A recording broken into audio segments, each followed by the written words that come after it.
Sa sobrang pagod at sipag, Papa Eds, masama na pala ang lagay ng pakiramdam. Ngunit wifey, hindi alam na may sakit si Habi. Bakit inilihim ni Papa Eds kay Viancy? Ating alamin at pag-usapan ngayong araw. Pero bago po ang lahat, mega love shoutout sa lahat ng ating listeners, viewers, and subscribers saan mang sulok ng mundo, Mapaluzon, Visayas at Mindanao, lalong-lalo na po sa ating mga kababayang OFW. Kamusta po kayo mga kalingap? Mabuhay po kayo hanggat gusto nyo. At kung bago ka pa lang sa aking munting YouTube channel, huwag ka nang mayang mag-subscribe, like, share, and comment. Huwag mo na rin kalimutang i-click ang notification bell nang sa ganon ay updated ka sa aking mga paparating na video. At syempre, patuloy po nating suportahan si Kalingap Rob at ang ating ama ng Kalingap, ang nag-iisang founder, si Kuya Val Santos Matubang.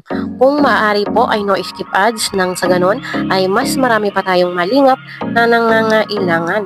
At konting paunawa po, kung maaari ay tapusin nyo muna ang kabuoang video nang sa ganon ay akma ang inyong mga komento.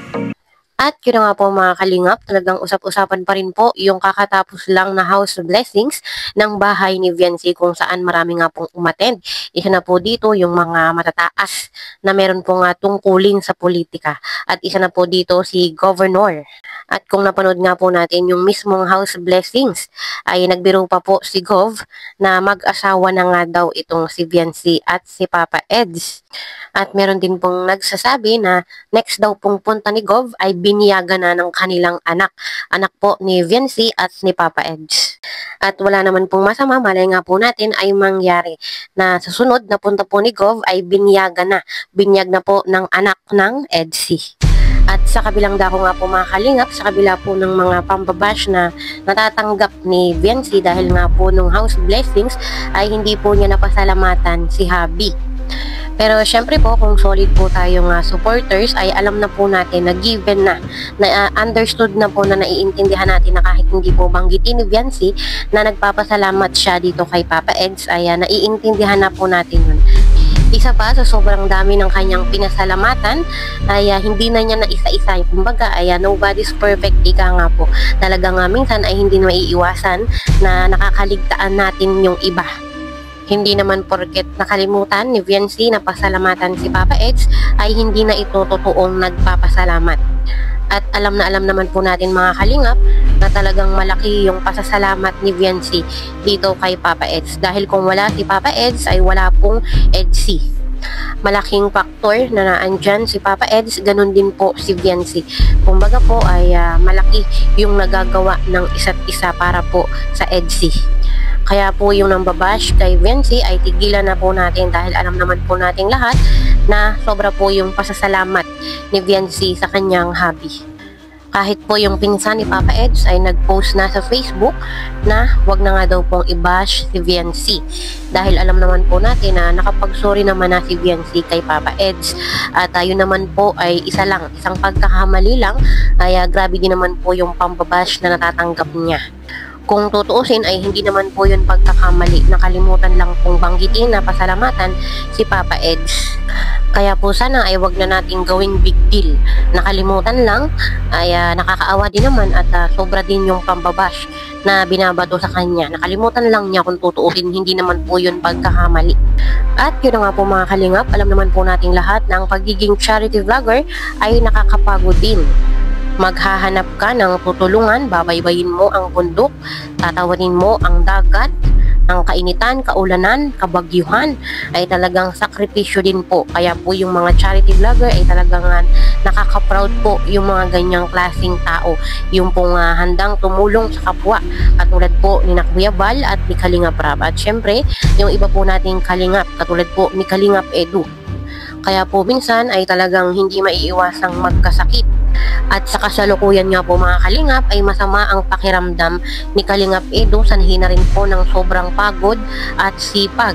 Ay hindi na po niya maiwasan, hindi na po naiwasan ng kanyang katawan ang pananakit ng kanyang likod, ng kanyang buong katawan. Isa na po dito yung nahihirapan daw po siyang huminga.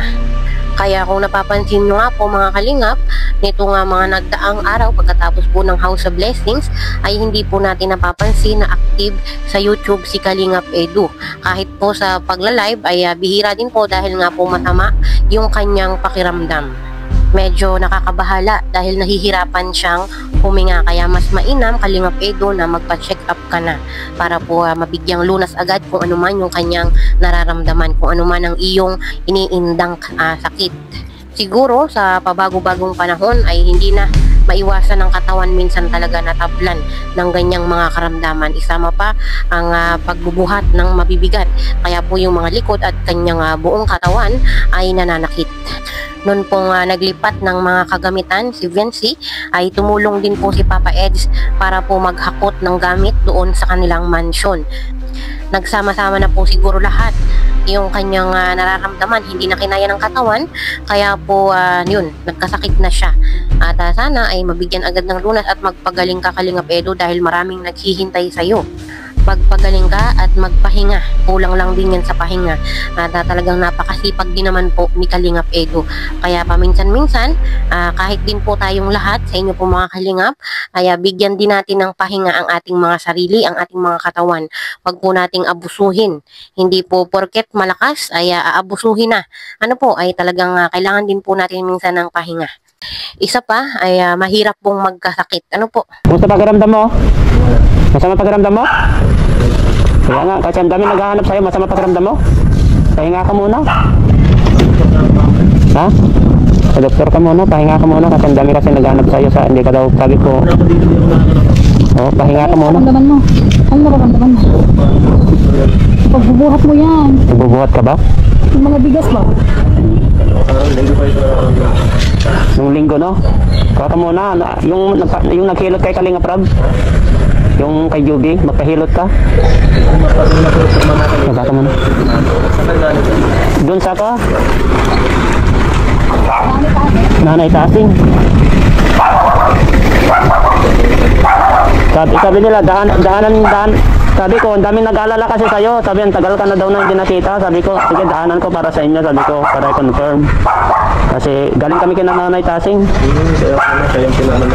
Oo.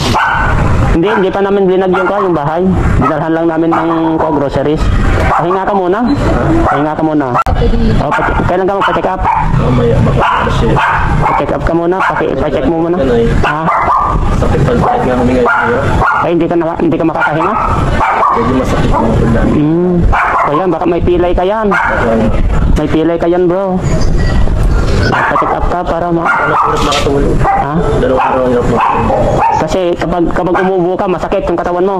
Yan nga, pilay yan. Nasubukan ko yan. Pilay. Punta sa birthday siya eh. Ang hirap. Kasi nagtataka rin. Kasi nung linggo yata, nakita kita doon sa live. Sabi ko, masamang pakiramdam ito. Nakita kita. Alam ni wifey. Hindi mo muna pinalam. Mag-alala yun. No. Pilay yan, bro. Kaya kasi basta hindi ka makahinga, tapos kapag gumagalaw ka, tapos umuubo ka, kung hindi ka masyado makagalaw, pilay yan ay. Kasi nasubukan ko na yan. Kailangan yan, pa-check up ka, tapos kung maaari, pwedeng hilutin yan. Pahilot ka. Mga marunong maghilot.